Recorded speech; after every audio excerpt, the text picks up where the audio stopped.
We'll be doing these beautiful trivets in this episode.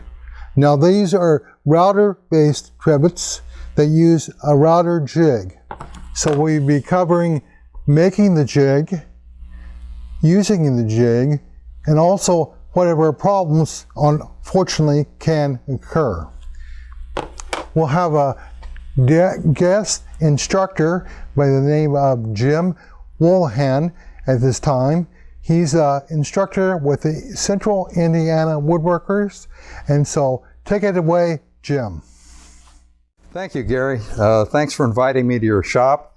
Again, my name is Jim Woolahan, and I work with Gary actually in the Central Indiana Woodworkers, among other places like this shop. And here to talk about trivets, how to make a jig that will help you make trivets with a router, and how to work with a router to make the trivets. That'll be another part of this. So let's talk about what trivets are and what their purposes are. You've probably seen a couple of examples, but I'm showing you the type that we'll be making here. There are a lot of other types of trivets. I'll be using a lot of terms like approximately on measurements, or so, and plus a skosh, and technical terms like that. But this is one area where you have to be more precise. It's one of the two exceptions to the approximation rule. We need to be precise in getting those exactly 6 3/4 if that's what we're going to build the jig for. And they have to be 6 3/4 all the way around, because we're going to be turning the blanks, the trivets to be, in the jig as we go. And we'll get to that pretty shortly. Okay, let me say that trivets are, as you probably know, designed to prevent hot vessels from burning a tabletop or a countertop, and that's the purpose of these trivets. But there's one other purpose of trivets, and that's decorative. I gave a trivet to my cousin Amy, and here it is. She went above and beyond what I gave her and put a couple of enhancements on here, made it into a measuring spoon rack. She put a board across the top, put little hooks in, and I thought this was just outstanding on Amy's part. So you'll be able to see this on your screen if you want to look at it more closely. So a router is not absolutely necessary, but it is for this type because you got a border on here. And you can do that with other tools, but you can't do it with a table saw.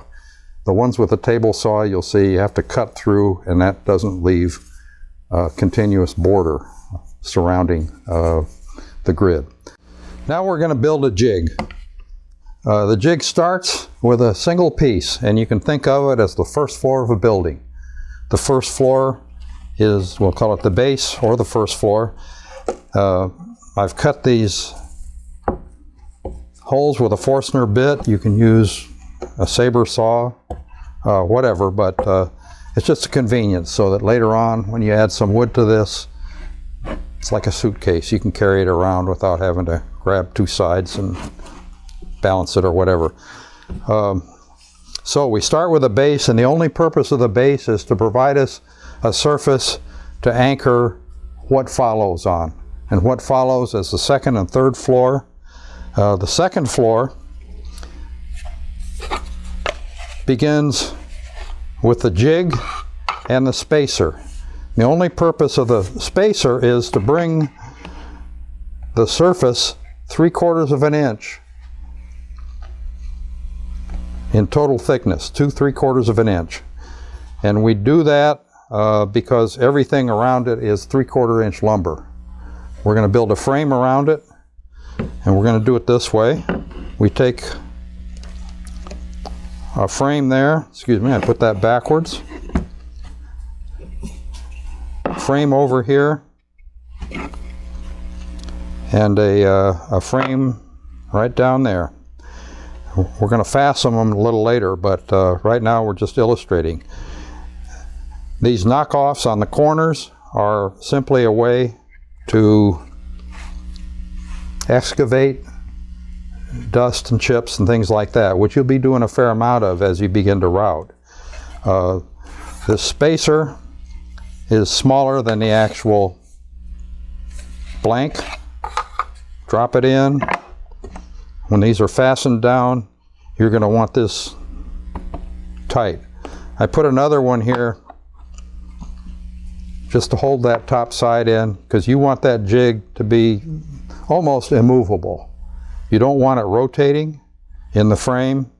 You want it snug, but you want to be able to lift it out, and that's the second purpose of these bevels on the corners, is to be able to lift that out, turn it around, whatever we're going to be doing as we proceed. All right, that's the second floor. That's all there is to it. 4 pieces plus the blank and the spacer. The next thing we do is, we'll be fastening these down, by the way. Next thing we do is we're going to mount the fences for the router around there. And we're going to be making the distance from the edge of the blank or the front edge of the frame 2 1/2 inches. Because remember, we're going to be working with a Bosch 1611 or 1619, excuse me. And the base of that router has a diameter of 6 3/4 inches. So that works out this way. We're only going to be worried about this end, and I'll explain later why we don't put a 4th fence on there. It's possible, but it's not necessary, and I think it's a little better to work with 3 fences. If you want one later, you can go ahead and add it, but it's not necessary.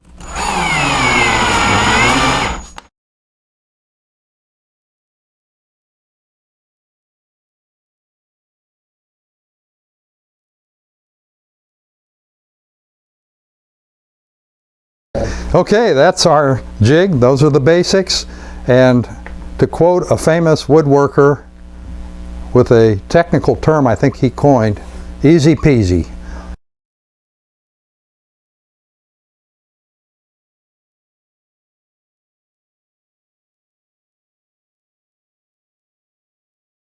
Here's the blank we're going to be routing for the test drive.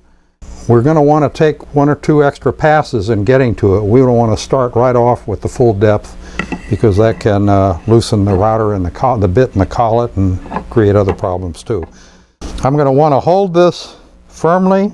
I'm going to work from right to left so that the rotation of the router bit pulls us into the fence rather than have it fly off.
Lift that out, turn it end for end. We're going to do the same thing coming from this side.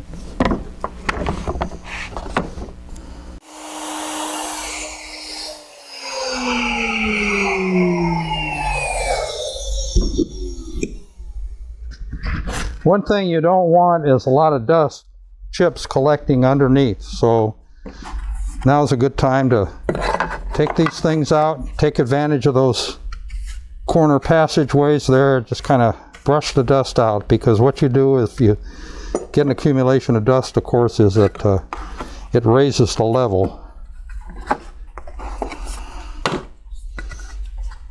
Now, we got it here, and I want to take this moment to point something out. You might say, why didn't we use a fence over there and then just put not only a 2 and a 3, but a 4 and a 5 so that the router would eventually reach over here? The only problem with that is you get the chance of them buckling the more you put in, and you're reaching out more over those fences and putting pressure against all of them.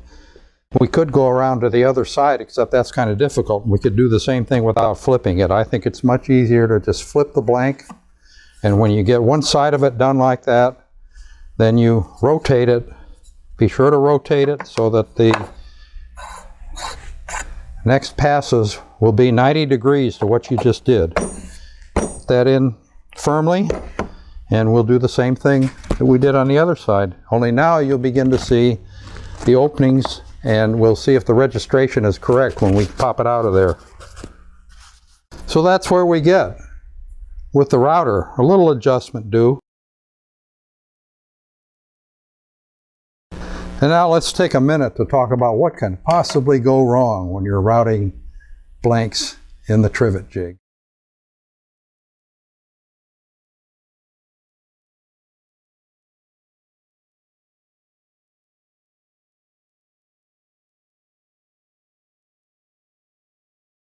If it gets seriously off the line, you get something like that, right? Not a very attractive trivet, but it just scarfed that out. And